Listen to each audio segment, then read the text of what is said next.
Great India TV, हर खबर सच्चाई की। भद्रावती तालुका क्रीडा संकुलातील समस्यांची तात्काळ सोडवणूक करा। जिल्हाध्यक्ष रोशन कोमरेड्डीवार। राष्ट्रवादी युवक काँग्रेसचे जिल्हा क्रीडा अधिकाऱ्यांना निवेदन। राष्ट्रीय तसेच आंतरराष्ट्रीय स्तरावर मैदानी व इनडोअर खेळांना विशेष प्राधान्य देण्यात येत असून गाव पातळीपर्यंत क्रीडा संकुले उभारण्यात आली आहेत। मात्र अलीकडे या क्रीडा संकुलांची व तेथील साहित्याची मोठ्या प्रमाणावर वाताहत होत असल्याचे चित्र समोर येत आहे। चंद्रपूर जिल्ह्यातील भद्रावती येथील क्रीडांगणात मोठमोठे खड्डे पडले असून डुकरे तसेच गुरेढोरे यांचा वावर नित्याचा झाला आहे। यासोबतच शौचालये कुचकामी ठरली असून अपुऱ्या प्रकाश व्यवस्थेमुळे रात्रीच्या वेळी युवकांना प्रचंड गैरसोयीचा सामना करावा लागत आहे।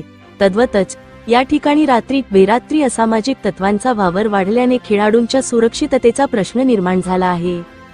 या सर्व बाबींची दखल घेत राष्ट्रवादी युवक काँग्रेस ग्रामीणचे जिल्हाध्यक्ष रोशन कोमरेड्डीवार यांनी क्रीडा संकुल व मैदानाची तसेच जिम साहित्याची योग्य निगा व देखभाल करून हे क्रीडा संकुल अद्ययावत करण्यात यावे अशी मागणी करणारे निवेदन दिनांक जानेवारी 19 रोजी चंद्रपूर जिल्हा क्रीडा अधिकाऱ्यांना सादर केले।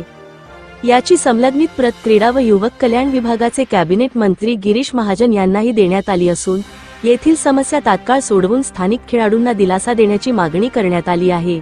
निवेदन सादर करताना राष्ट्रवादी युवक काँग्रेसचे बिपिन देवगडे, शुभम बगडे, प्रथम शेंडे, विजय डोंगरे, प्रमोद वावरे, अमोल बडगे, नौशाद अली, अख्तर अली, प्रवीण सिंग आदी कार्यकर्ते उपस्थित होते। अपडेट इंडियाने याबाबत दखल घेतली असता रोशन कोमरेड्डीवार यांनी पुढील प्रतिक्रिया व्यक्त केली। प्रतिनिधी लिमेश माणूसमारे। मी रोशन कोमरेड्डीवार, राष्ट्रवादी युवक काँग्रेस जिल्हा अध्यक्ष चंद्रपूर। आज क्रीडा अधिकारी चंद्रपूर येथे आम्ही भद्रावती क्रीडा संकुल यांच्या जो भोंगळ कारभार होत आहे त्या क्रीडा संकुलमध्ये घाणीचं साम्राज्य आहे आणि इथले गुरंढोरं वास्तव करता इथं, त्याच्या विरोधात आम्ही क्रीडा अधिकारी चंद्रपूर यांच्याकडे निवेदन सादर केलं आहे। भद्रावती क्रीडा संकुलमध्ये खूप घाणीचं साम्राज्य आहे, खूप मोठा कचरा आहे, शौचालय आहे पण शौचालयामध्ये पाण्याची व्यवस्था नाही आहे, शौचालयामध्ये लाईटची व्यवस्था नाही आहे। आमचे तरुणी विद्यार्थी पोलीस भरतीची प्रॅक्टिस करत आहे। त्या प्रॅक्टिसच्या दरम्यान लेट नाईटपर्यंत त्यांची प्रॅक्टिस करत असतात।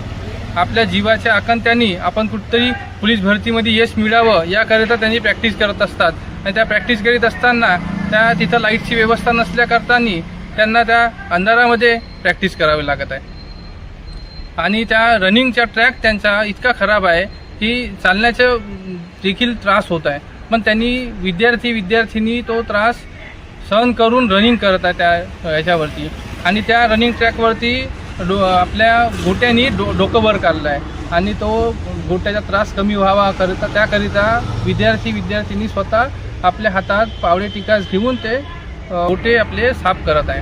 हा प्रशासनाला लाज वाटायला पाहिजे की ते स्वतः विद्यार्थी आपल्या हातात पावडे टिकास घेऊन काम करत आहे आणि प्रशासनाला मी विनंती करतो की आपण लवकरात लवकर हा ट्रॅक दुरुस्त करून द्यावा, शौचालयाची व्यवस्था करून द्यावी, लाईटची व्यवस्था करून द्यावी आणि आता होऊ घातलेल्या पोलीस भरतीमध्ये जर भद्रावती तालुका आणि भद्रावती शहरामधले विद्यार्थी जर फिजिकलमध्ये कुठेतरी नापास झाले तर त्याच्या सर्वस्वी जिम्मेदार हे क्रीडा संकुल भद्रावती राहतील आणि तिथले कर्मचारी राहतील असं मी आवाहन करतो आणि फेल झालेल्या विद्यार्थ्यांना घेऊन मी या क्रीडा संकुल भद्रावती यांच्यावर खूप मोठा आक्रोश मोर्चा देखील काढीन आणि यांना निलंबित करण्याची मागणी करील।